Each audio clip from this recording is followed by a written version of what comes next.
ওয়ালাইকুম। আমি রেবেকা সুলতানা চলে আসলাম আপনাদের মাঝে নতুন আরেকটি ভিডিও নিয়ে। দেখেন, আজকে তো সকালে প্রচুর বৃষ্টি হয়েছে। বৃষ্টি হওয়ার পর আমার রান্নাবান্না হয়ে গেছে। চলে আসলাম ছাদে। আমড়াগুলো সবগুলো বড় হয়ে গেছে, সেজন্য মনে করলাম যে আচার বানিয়ে নিই। সংসারে কাজ করার পর এগুলো হলো বাড়তি কাজ, মানে বসে থাকার অবসর নাই। আমি আমড়াগুলো আচার না করলে ঈদের পর থেকে করবো সময়ই হচ্ছে না। এবার না করলে বড় হয়ে যাচ্ছে, পেকে যাচ্ছে, আমড়াগুলো হলুদ হয়ে যাচ্ছে। মনে করলাম সব আমড়াগুলো নামিয়ে নিয়ে আচার বানিয়ে ফেলি। দেখেন কতগুলো হয়েছে, এক ঝাঁকা হয়েছে। চলে আসলাম নিচে। আমড়াগুলো তো কেটে আমি দুই ফালি করে রেখে দিয়েছি। তারপর এখানে নিয়েছি শুকনো মরিচ, ধনিয়া, মৌরি আর সরিষা আর 5 ফোড়ন। রসুন তো কেটে নিয়েছি, চিনি আর তেল তো আছেই। এবার আমি আচারটা বানিয়ে নেব। শুকনো খোলায় আগে চেলে নিয়েছি। দেখেন, এগুলো শুকনো খোলায় চেলে নিয়ে তারপরে ব্লেন্ড করে নেব মশলাগুলো। আমড়া তো কাটা হয়ে গেছে। মাঝে মাঝে আমি এভাবে ফালি ফালি করে দিয়েছি যেন ভেতরে মশলা ঢোকে, সেজন্য।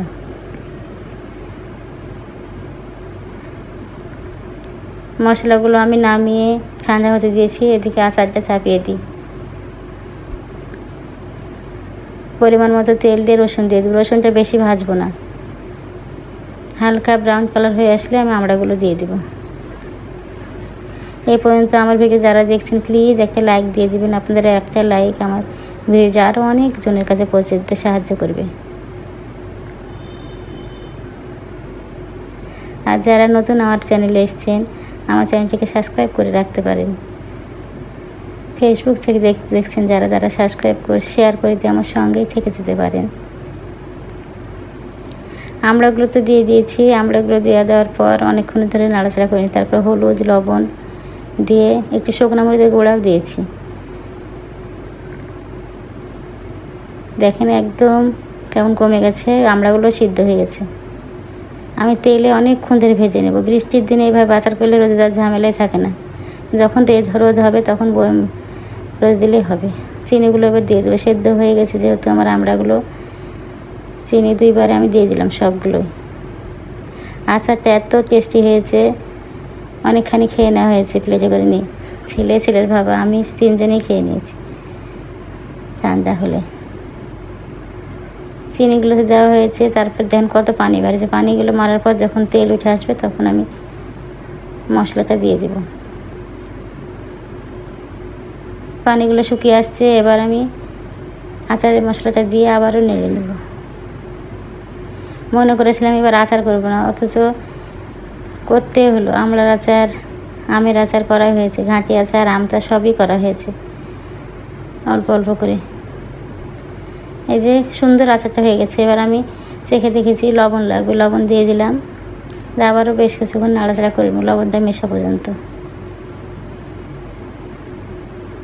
তেল ছেড়ে এসেছে। দেখেন সুন্দর আচারগুলো কালো হয়ে গেছে। এবার আমি ভিনেগার দিয়ে দেবো নামানোর আগে।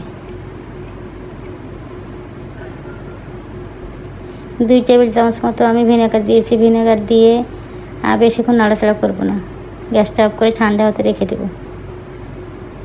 আচারটা আমার হয়ে গেছে, বেশিক্ষণ লাগেনি। জালি আমরা তো আর টাটকা আমরা সুন্দর সিদ্ধ হয়ে গেছে। আচারটা ঠান্ডা হতে দিয়ে এদিকে দুপুরের খাবারের জন্য আমি কাঁঠালের বিচির ভর্তা বানিয়ে নিচ্ছি। দেখেন পেঁয়াজ মরিচগুলো থেতে করার সময় হাত দিয়ে কষলে নেওয়ার সময়তে আমি তেল দিইনি, পরে আবার তেল দিয়ে মাখছি। কাঁঠালের বিচিগুলো এত সুন্দর সিদ্ধ হয়েছে, হাত দিয়ে মাখা হয়ে গেছিলো।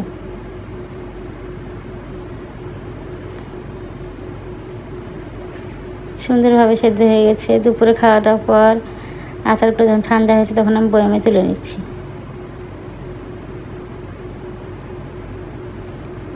রোদ হলে পরে ছাদে দেওয়া যাবে, বাইরে তো বৃষ্টি হচ্ছে প্রচুর। এই যে আর অল্প আছে, আমি ছোট্ট বয়ামটাকে তুলে নেব।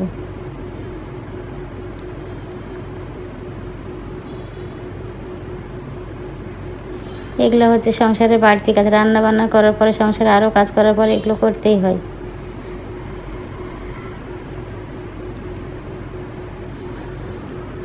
এই যে সম্পূর্ণ তোলা হয়ে যাচ্ছে।